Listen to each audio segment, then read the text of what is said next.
എന്റെ ബർത്ത്ഡേ എനിക്ക് ഭയങ്കര ഇമ്പോർട്ടന്റ് ആയി. എന്നെ വിഷ് ചെയ്തില്ലെങ്കിൽ ഞാൻ അവരൊക്കെ ബ്ലോക്ക് ചെയ്യും, ഞാൻ അവരോടൊക്കെ തെറ്റും. ഏത് മനുഷ്യന്റെ ഉള്ളിലും ഉറങ്ങിക്കിടക്കുന്ന വികാരമേ, നിന്നെ ഞാനൊന്ന് ഉണർത്തിക്കോട്ടെ.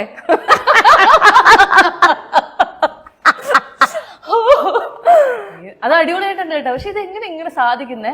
അതാ പറഞ്ഞ നമുക്ക് വേറെ പണിയൊന്നും ഇല്ലാത്തോണ്ട്. പണ്ടൊക്കെ ഒരുപാട് പുസ്തകങ്ങളൊക്കെ വായിക്കുമായിരുന്നോ? എന്നിട്ട് ഇങ്ങനെ കവിത എഴുതാൻ പറ്റുന്നുള്ള ആ തിരിച്ചറിവ് എപ്പോഴുണ്ടായത്? പണ്ട് എഴുതുമായിരുന്നു, പക്ഷെ വീട്ടുകാരൊന്നും പ്രോത്സാഹനം തന്നില്ല. അവരെന്നെ കളിയാക്കി ഞാനതൊക്കെ പിച്ച് ചീന്തിയിടും. പിന്നെ ഫ്രണ്ട്സിനൊക്കെ അയച്ചു കൊടുക്കും. അവരൊരു വളരെ നല്ലതാണെന്നൊക്കെ പറഞ്ഞിട്ട് അവരങ്ങോട്ടും ഇങ്ങോട്ടും കൂടെ കളിയാക്കി ചിരിക്കും. അപ്പൊ നമുക്കറിയാലോ ഏകദേശം. പിന്നെ ഞാൻ വിചാരിച്ചു മതി കവിത എഴുതുന്നു. അങ്ങനെയാണെങ്കിൽ ഏറ്റവും ഒരു മികച്ച കവിതയായിട്ട് സ്വയം തോന്നിയിട്ടുള്ള ഒരു കവിത ഓർമ്മയുണ്ടോ? ഞാൻ ഫസ്റ്റ് എഴുതിയ കവിത അതേതായിരുന്നു? കണ്ണാ നീ എങ്ങു പോയി. ഒന്ന് പറയോ, അല്ലെ പാടൂ? വേണ്ട, പറയാം.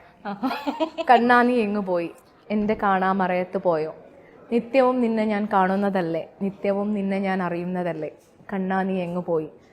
എന്റെ സങ്കടം കേൾക്കാൻ മറന്നുവോ, എന്നെ നീ അറിയാൻ മറന്നുവോ, നിന്നെ ഞാൻ അറിയുന്നു, നീ എന്നെ അറിയില്ലേ, എന്നെ മാത്രം അറിയാത്തത് എന്തോ നീ. സംഭവമാണ്, അടിക്കടിക്ക്.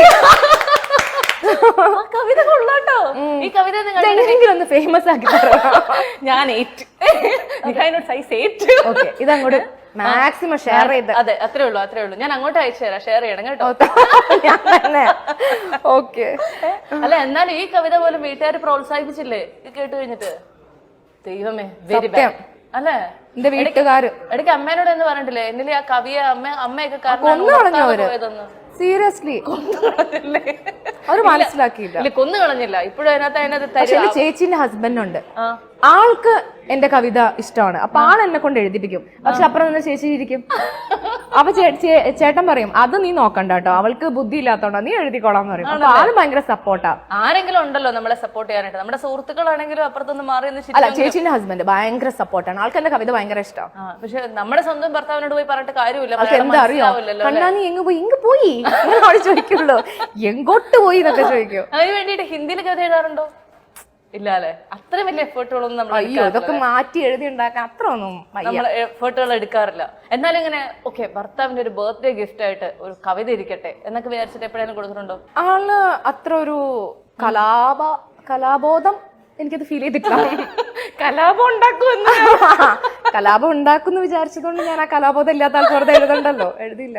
ആണ്, അതുകൊണ്ട് അങ്ങനെയുള്ള എഫേർട്ടുകളൊന്നും എടുത്തിട്ടില്ല. എന്നാലും ഈ ബർത്ത്ഡേ സെലിബ്രേഷൻസ് ഒക്കെ എങ്ങനെയാണ് ചെയ്യാറുള്ളത്? എന്റെയോ? അല്ല, എന്റെ ബർത്ത്ഡേ എനിക്ക് വളരെ ഇമ്പോർട്ടന്റ് ആണ്. ആളുടെ ബർത്ത്ഡേ ഇമ്പോർട്ടന്റ് ആണോ അല്ല, എന്റെ ബർത്ത്ഡേ എനിക്ക് എന്താണെന്ന് അറിയില്ല. നമ്മൾ ആ ചെറുപ്പത്തിലൊന്നും അത്ര ഒന്നും ആഘോഷിച്ചിട്ടില്ല, അതൊന്നും വലിയ പ്രാധാന്യമില്ല. അപ്പൊ പക്ഷെ എനിക്ക് പിന്നെ എന്തായി, എന്റെ ബർത്ത്ഡേ എനിക്ക് ഭയങ്കര ഇമ്പോർട്ടന്റ് ആയി. വേറെ ആരത് ആഘോഷിച്ചില്ല, എന്നെ ആഘോഷിക്കണം. എന്നെ വിഷ് ചെയ്തില്ലെങ്കിൽ ഞാൻ അവരൊക്കെ ബ്ലോക്ക് ചെയ്യും, ഞാൻ അവരോടൊക്കെ തെറ്റും. അതൊക്കെ എനിക്ക് വളരെ നിർബന്ധമുള്ള കാര്യമാണ്.